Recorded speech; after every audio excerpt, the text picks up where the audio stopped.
Here with the remarkable Carter Prater, who has put together 2 absolutely spectacular weeks.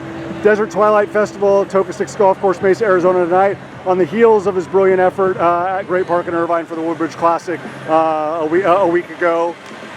I already told you my feelings and how much respect I have for you. How do you contextualize or summarize what these past less than 10 days have meant for you?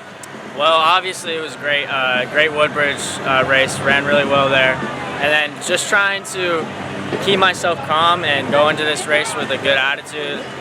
You know, a little bit of a weird training, trying to recover from Woodbridge, but still be training, so I'm not like necessarily taking a huge deload week. Yeah, I mean, you don't taper for either of these. Right, correct. You know, so does that give you even more encouragement and optimism for November? For sure. I think that, you know, it's just getting back into what's been working and back into. I don't have a big race until regionals, which is October 31st for Nevada. So I got a long time until I got to be back to my top. Absolutely. Just everybody in the state of Nevada, and if they're really doing their homework and giving you the proper amount of respect, everybody knows that you're capable of running with anybody in Colorado, Utah, Arizona, etc. Like, is this just kind of? I know it's got to feel really good, all the time that you're training in 100-degree weather, then nobody gets to see you doing it in Nevada. Like, for you to come out, twice under the lights, and validate that and affirm that and put on a show, but has it given you kind of more reassurance that it's like, yes, I can? I would say that yes, it has for sure. But even before Woodbridge, like stepping onto that line, I was like, I can do it. I really do believe in myself. So it definitely does help me with saying, oh, okay, I placed second and I placed fifth. That's pretty good. So 99.9% of the people in America would love those results, Carter. Right, of course. Yeah. So obviously not for me personally, not the best result as compared to Woodbridge, but if I ran this 2 weeks ago, I would have been ecstatic. Absolutely.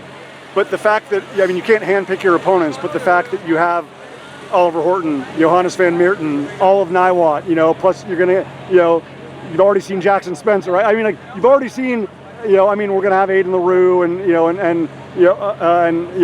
a couple more guys, Ben Adams from Mountain. But I mean, you've essentially seen a lot of the guys that are going to be battling for those individual spots. For sure. Come late November, here. Like, is that good for you? Just in terms of like, I mean, you can only be the best version of Carter Prater, but just understanding like that's the level that it's going to require to be with Jackson or Oliver or Johannes. Correct. Last year, I did not necessarily race against any of those guys. So this year, being able to get this experience early before the big NXR meet, that for sure helps me. They're so fast, man. Like 4:32 opening mile or whatever it was, I was like, oh. I was trying to stay relaxed, like, okay, they're gonna come back to me.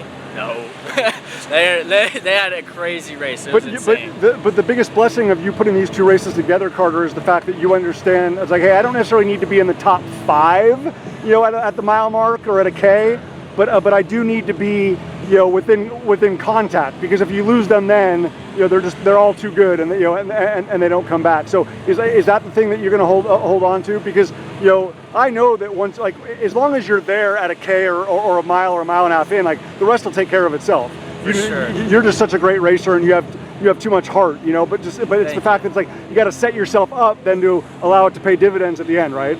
Yeah, this is back-to-back races where I really haven't been next to first place at all during the race. So with Jackson, he just took off with 1.5, and I was probably in like 15th place. So I can't really go get him there. And then here, even at a mile, I was 8 seconds behind. So definitely got to work on getting out there a little faster, trying to stay relaxed. I think when it comes down to it, I really do race as well as I can in most situations with trying to stay relaxed the first mile and then push forward in those second and third miles. And if I am in contact with them, I really do think that it can go well in November. Yeah, the rest will take care of itself. Somerset Academy Sky Pointe is proud. The state of Nevada is proud. Your family's proud. Again, 2 phenomenal performances. To be in the top 5 of both of those races, like I said, 99.9% of the guys in the country would gladly take those results. Stay healthy. Best of luck going forward as you prepare for regionals. Thank you.